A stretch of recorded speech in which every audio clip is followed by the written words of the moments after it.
ప్రభు పేరట మీ అందరికీ శుభాభివందనములు. ఈరోజు మన అనుదిన వాక్య ధ్యానమైన ఎడారిలో సెలయేర్లలోని వాక్యము. యెహోవా మర్మము ఆయన యందు భయభక్తులు గలవారికి తెలిసి ఉన్నది. కీర్తనల గ్రంథము 25వ అధ్యాయము 14వ వచనము. దైవ సంకల్పానికి సంబంధించి దేవుని పిల్లలు నేర్చుకోవలసిన ఎన్నో రహస్యాలు ఉన్నాయి. వారితో ఆయన ప్రవర్తించే తీరు చూసేవారికి కొన్నిసార్లు అర్థం కానట్టుగాను భయంకరమైనవిగాను కనిపించవచ్చు. మనలో ఉన్న విశ్వాసం అయితే ఇంకా లోతుకి గమనిస్తుంది. ఇది దేవుని రహస్యం. మీరైతే పైపైనే చూస్తారు, నేనైతే వీటి వెనుక దాగున్న పరమార్థాన్ని చూస్తాను అంటుంది. ఒక్కోసారి వజ్రాలను అస్తవ్యస్తంగా ఏదో ఒక కాగితంలో పొట్లం కడుతుంటారు, అవి విలువైనవని ఇతరులు గమనించకుండా చేయడానికి. అరణ్యంలో ప్రత్యక్ష గుడారాన్ని కట్టినప్పుడు బయట నుండి చూస్తే దాన్ని కట్టడానికి ఖరీదైన సరుకులేమీ ఉపయోగించలేదు.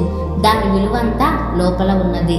పైకి కనిపించే ఆ పొట్టేలు చర్మం, మేక వెంట్రుకలు లోపల ఉన్న వైభవాన్ని ఎంత మాత్రమూ చూపించడం లేదు. ప్రియమిత్రులారా, దేవుడు మీకు ఖరీదైన బహుమతులు పంపించవచ్చు. వాటి మీద చుట్టిన కాగితం మురికిగా గరుకుగా ఉంటే కంగారు పడకండి. అవి ప్రేమ, జ్ఞానం, దేవుని కరుణల ఊటలని ఏమాత్రం సందేహించకుండా నమ్మండి. ఆయన పంపిన వాటిని స్వీకరించి ఆయన మంచితనం మీద నమ్మకం ఉంచినట్టయితే అంధకారంలో అయినా సరే దేవుని మర్మాలు మనకి తేటతెల్లమవుతాయి. మగ్గం తిరగడం మానేదాకా, నేతగాని చేతులు ఆగేదాకా వస్త్రంలోని వన్నెలు అర్థం కావు. పరలోకంలోని పరమశాలవాని చేతిలో వెండి పసిడి దారాలెంత ముఖ్యమో ఆయన సంకల్పం నెరవేరాలంటే నల్ల దారాలంతే ముఖ్యం. క్రీస్తు ఎవరినైతే మచ్చిక చేసుకొని తన స్వాధీనంలోకి తీసుకుంటాడో అతను పరిస్థితులన్నింటినీ మచ్చిక చేసుకోగల సమర్థుడు. పరిస్థితులు మిమ్మల్ని అటు ఇటు నొక్కి వేధిస్తున్నాయా? దూరంగా నెట్టేయకండి. కుమ్మరివాడి చేతులవి.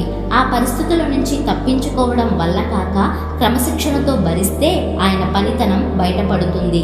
నిన్న ఆయన ఘనతకి తగిన పాత్రగా మలచడమే కాదు, నీలో దాక్కుని ఉన్న శక్తి సామర్థ్యాలను బయటకి తేవడం కూడా చేస్తున్నాడు.